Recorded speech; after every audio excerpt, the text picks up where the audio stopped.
2 minute में समझने वाले रिफ्रैक्टिव इंडेक्स क्या होता है फटाफट से देखो एक बार, 1 मिनट में आपको क्लियर हो जाएगा। तो 1 मिनट में समझने वाले रिफ्रैक्टिव इंडेक्स क्या होता है, सबसे पहले समझते हैं रिफ्रैक्शन क्या होता है। जब भी कभी कोई रे ऑफ लाइट एक मीडियम से दूसरे मीडियम में ट्रैवल करती है तो वो उस फिनोमेना को हम बोलते हैं रिफ्रैक्शन ऑफ लाइट, जहां पे लाइट अपने मीडियम को क्रॉस कर जाती है। अब जब भी कभी लाइट दूसरे मीडियम में जाती है तो दो फिनोमेना होंगे, एक तो लाइट की स्पीड चेंज होगी, लाइट का डायरेक्शन चेंज होगा। स्पीड चेंज होना इस बात पर डिपेंड करता है कि डायरेक्शन किधर को चेंज हो रहा है। डायरेक्शन चेंज होने का मतलब क्या होता है कि मान लो हमारे पास एक मीडियम है, ठीक है, ये कोई मीडियम 1 है, ये कोई मीडियम 2 है, ये कोई मीडियम 2 है और इस मीडियम का इंटरफेस है, इंटरफेस बोलेंगे इसको। अब कभी रे ऑफ लाइट हम इसको बोलते हैं नॉर्मल,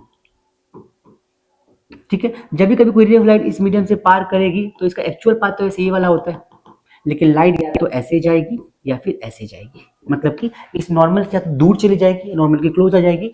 ये इस बात पर डिपेंड करता है कि मीडियम कैसा है। अब जब भी कभी कोई ray of light rarer to denser में जाती है, रेयर टू डेंसर में, तो ये हमेशा नॉर्मल के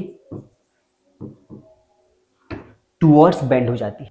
और जब भी कभी कोई ray of light denser to कहाँ जाती है, रेयर में जाती है, तो क्या हो जाएगा, नॉर्मल से अवे चली जाएगी। ये दो फिनोमेना मोस्टली देखने को मिलता है रिफ्लेक्शन के अंदर। अब यहाँ पे ये चीज समझना बहुत जरूरी है, रिफ्रैक्टिव इंडेक्स क्या होता है।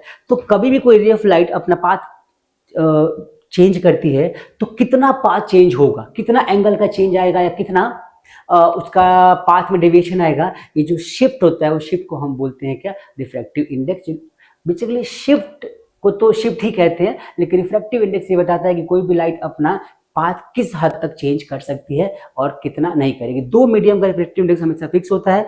एयर का रिफ्रैक्टिव इंडेक्स बेसिकली 1 होता है, ग्लास का रिफ्रैक्टिव इंडेक्स 1.33 होता है और वाटर का भी 1.33 के आसपास होता है। Thank you so much for watching this video. Keep watching, keep subscribing our channel and thank you for Arv Academy. ऐसे इंटरेस्टिंग वीडियोज के लिए फॉलो करिए Arav Academy Arvind sir. Thank you.